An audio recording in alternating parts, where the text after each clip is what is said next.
أشهد أن لا إله إلا الله وحده لا شريك له وأشهد أن محمدا عبده ورسوله إن الله وملائكته يصلون على النبي يا أيها الذين آمنوا صلوا عليه وسلموا تسليما اللهم صل على سيدنا ومولانا محمد وعلى آل سيدنا ومولانا محمد وبارك وسلم إنك حميد مجيد.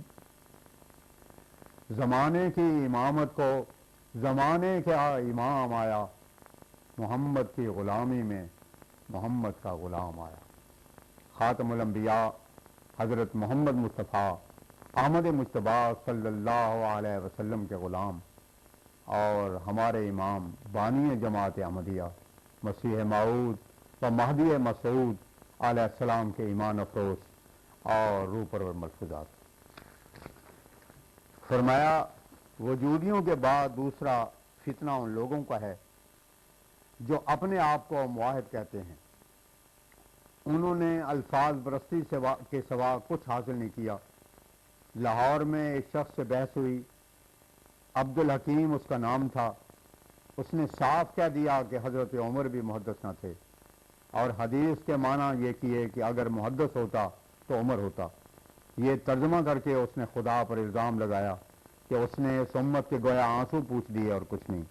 مگر میں پوچھتا ہوں کہ ان کو اتنی سمجھ نہیں کہ کیا اس کرتوت پر وہ اس امت کو خیر الامم قرار دیتے ہیں جس میں رسول اللہ صلی اللہ علیہ وسلم کے بعد ایک شخص بھی ایسا نہ ہوا جس کو خدا تعالیٰ سے کلام کرنے کے شرم ملا ہو، اور جو اسلام کی صداقت کے لیے ایک زندہ نمونہ ٹھہرتا.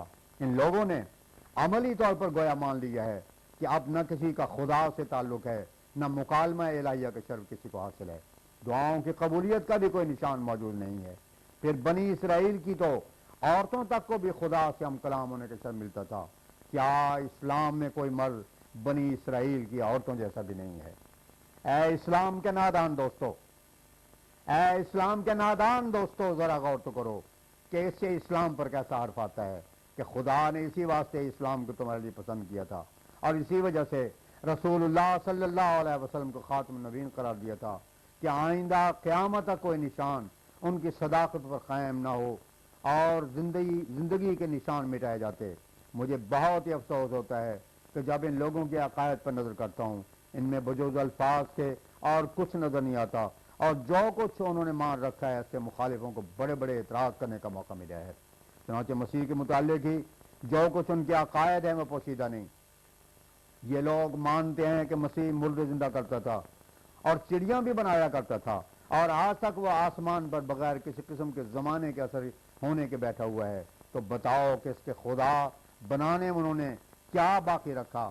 میں نے تو ایک واحد سے پوچھا کہ تم جو کہتے ہو کہ مسیح نے بھی کچھ جانور بنائے تھے اور وہ خدا کے بنائے ہوئے پرندوں میں مل جل گئے، اب ہمیں کیوں کر معلوم ہو کہ یہ جانور مسیح کا بنایا ہوا ہے؟ اس نے کہا کہ کچھ گڑبڑ ہو گئی ہے. غرض اس قسم کے ان لوگوں کے عقائد ہیں. ہاں، چالاکی سے ائمہ اربعہ کو برا کہہ لیتے ہیں. مثلا ایک امام کی بابت وہ الزام لگاتے ہیں کہ وہ بڑے مالدار تھے اور زکوٰۃ نہیں دیتے تھے، آخر سال پر سارا مال بیوی کو دے دیتے تھے اور اپنی طرف سے منتقل کر دیتے تھے. اس طرح پر گویا اس کو زکوٰۃ کے اثر سے بچا لیا کرتے تھے. اس قسم کے بہت سے افتراء کرتے ہیں. انہوں نے بدوز لفاظی کے اور کو فائدہ اسلام کو نہیں پہنچایا، اپنے طریقے عمل سے اسلام کا مردہ مذہب ثابت کرنا چاہا ہے، جبکہ یہ کہہ دیا کہ اب کوئی ایسا مرد نہیں ہے جس کے ساتھ زندہ نشانات اسلام کی تائید میں ہوں. افسوس ان لوگوں کی عقلوں کو کیا ہوا؟ یہ کیوں نہیں سمجھتے؟ کیا قرآن کریم میں جو اہدنا الصراط المستقیم صراط الذین انعمت علیہم تھا، یہ یوں ہی ایک بے معنی اور بے مطلب بات تھی اور یہ نرا قصہ ہے؟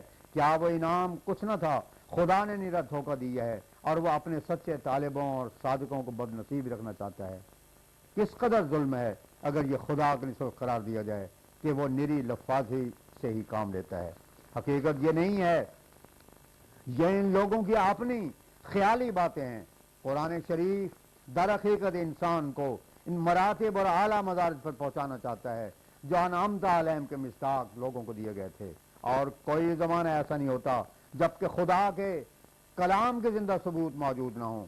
ہمارا یہ مذہب ہرگز نہیں کہ آریوں کی طرح خدا کا پریمی اور بھگت کتنی دعائیں کرے اور رو رو کر اپنی جان کھولے اور اس کا کوئی نتیجہ نہ ہو۔ اسلام خشک مذہب نہیں ہے، اسلام ہمیشہ ایک زندہ مذہب ہے اور اس کے نشانات اس کے ساتھ ہیں، پیچھے رہے ہوئے نہیں ہیں۔ غرض یہ بھی ایک بد نصیب گروہ ہے کہ لوگ اپنا اصل مذہب نہیں بتاتے، ان کی خبر مشکل سے ہوتی ہے۔ فرمایا رائے حنفی، ان میں بدقسمتی سے اقوال مردہ اور بدعات نے دخل پا لیا ہے۔ حضرت امام اعظم رحمۃ اللہ علیہ تعالیٰ درجے کے متقی تھے، مگر ان کے پیراؤں میں جب روحانیت نہ رہی تو انہوں نے اور بدعتوں کو داخل کر لیا اور تقلید میں انہوں نے یہاں تک غلو کیا کہ ان لوگوں کے اقوال کو جن کی عصمت کا قرآن دعویٰ نہیں کرتا، رسول کریم صلی اللہ علیہ وسلم کے اقوال پر بھی فضیلت دے دی اور اپنے اغراض و مقاصد کو مد نظر رکھ کر امام صاحب کے اقوال کی جس طرح چاہ تعویل کر لی۔ لدھیانے میں میں ایک دفعہ تھا تو نوابوں کے خاندانوں میں سے ایک شخص میرے پاس آیا اور باتوں میں انہوں نے کہا کہ میں پکا حنفی ہوں، اور یہ بھی کہا کہ میرے چچا صاحب کو امام اعظم رحمۃ اللہ علیہ سے بڑی حسن عقیدت تھی، یہاں تک کہ انہوں نے مالا بردہ منوں میں امام صاحب کا یہ قول دیکھا اور کہ صرف جو اور انگور اور دو اور یعنی 4 قسم کی شراب حرام ہے، تو انہوں نے ولایت کی شرابیں منگوا کر 80,000 روپے کی شراب پی تاکہ امام صاحب کی سچی پیروی ہو جائے۔ استغفر اللہ ثم استغفر اللہ۔ غرض اس قسم کی تعویلیں کرتے ہیں۔ عام طور پر شکایت کی جاتی ہے کہ جس قسم کا فتویٰ کوئی چاہے ان سے لے لے، حلالہ کا مسئلہ بھی انہوں نے ہی نکالا ہے۔ اگر کوئی عورت کو طلاق دے دے تو پھر جائز طور پر رکھنے کے لیے ضروری ہے کہ وہ کسی دوسرے سے نکاح کرے اور پھر اس کو طلاق دے، حالانکہ قرآن شریف میں کہیں اس کا پتہ نہیں ملتا اور احادیث میں حلالہ کرنے والے پر لعنت آئی ہے۔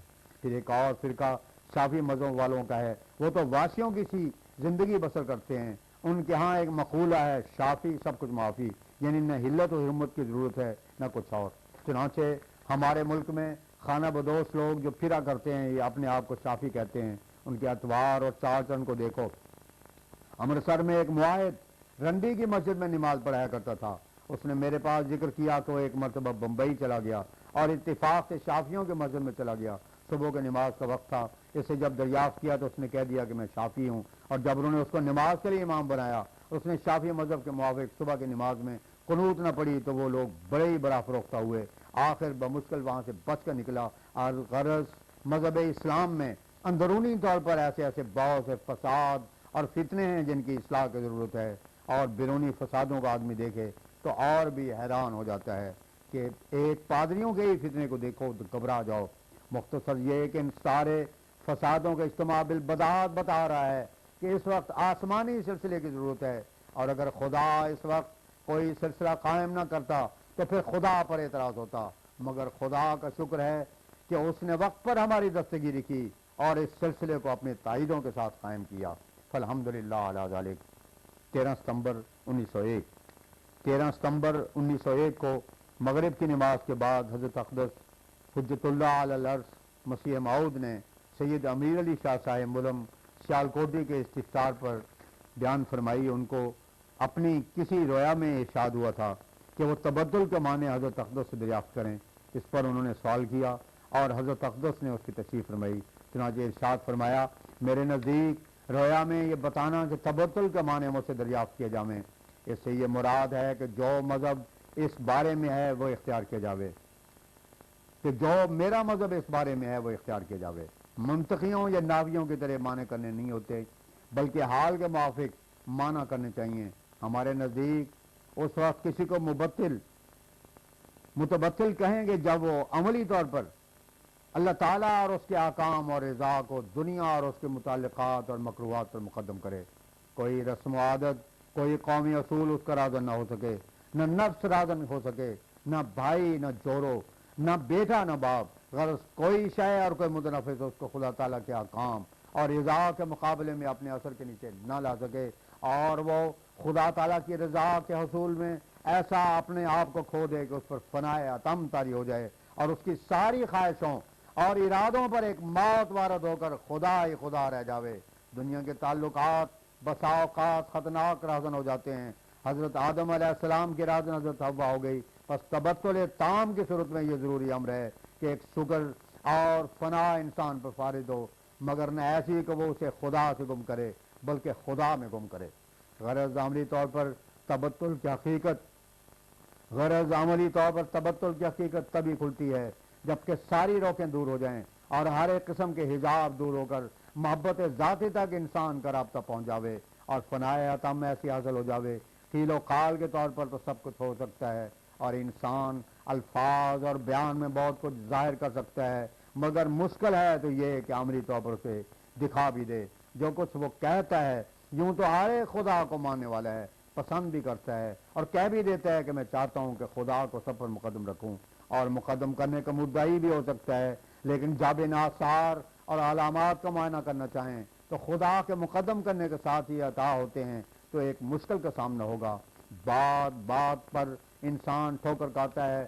خدا تعالیٰ کی راہ میں جب اس مال اور جان دینے کی ضرورت محسوس ہوتی ہے، جب اس مال اور جان دینے کی ضرورت محسوس ہوتی ہے اور خدا تعالیٰ ان سے ان کی جانوں اور مالوں یا اور عزیز ترین اشیاء کی قربانی چاہتا ہے، حالانکہ وہ اشیاء ان کی اپنی بھی نہیں ہوتی، لیکن پھر بھی وہ مذائقہ کرتے ہیں۔ ابتداً بعض صحابہ کو اس قسم کا ابتلا پیش آیا۔ رسول اللہ صلی اللہ علیہ وسلم کو بنائے مسجد کے واسطے زمین کی ضرورت تھی۔ ایک شخص سے زمین مانگی تو اس نے کئی عذر کر کے بتا دیا کہ میں زمین نہیں دے سکتا۔ اب وہ شخص رسول اللہ صلی اللہ علیہ وسلم پر ایمان لایا تھا اور اللہ اور اس کے رسول کو سب پر مقدم کرنے کا عہد اس نے کیا تھا، لیکن جب آزمائش اور امتحان کا وقت آیا تو اس کو پیچھے ہٹنا پڑا۔ گو آخرکار اس نے مقطع دے دیا۔ تو بات اصل میں یہی ہے کہ کوئی امر بات سے نہیں ہو سکتا جب تک عمل اس کے ساتھ نہ ہو، اور عملی طور پر صحیح ثابت نہ ہوتا ہو جب تک کہ امتحان ساتھ نہ ہو۔ مسیح پاک فرماتے ہیں اس جہاں کو چھوڑنا ہے تیرے دیوانوں کا کام، نقد پا لیتے ہیں وہ اور دوسرے امیدوار۔ کون ہے جس کے عمل ہوں پاک بے انوارش، کون کرتا ہے وفا بن اس کے جس کا دل پگار۔ وآخر دعوانا ان الحمدللہ رب العالمین۔